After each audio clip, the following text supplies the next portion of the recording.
Okay, so simultaneous equations, it's when you've got two equations and two things we don't know, or two unknowns.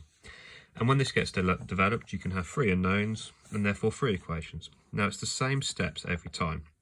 This is called the elimination method because we're going to get rid of one of the letters before we solve for another one. And we always get rid of a letter which is the same. So we've got a y here and a y here.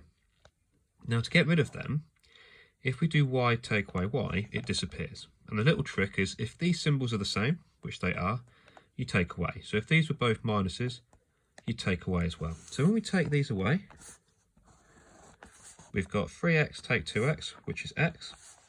Now the whole point is to get rid of this bit. So y take away y disappears.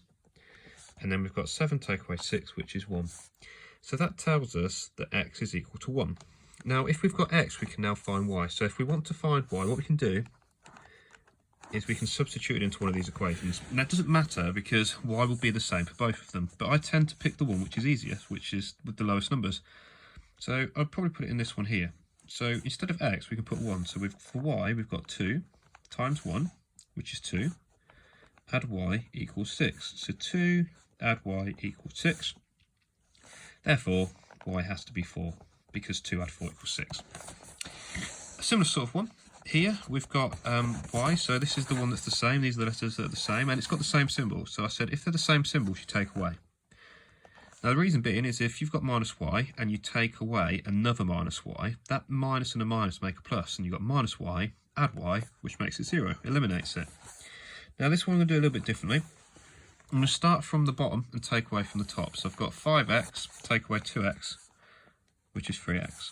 Minus y, take away minus y, cancels out, and then we've got 21, take away 9, which is 12.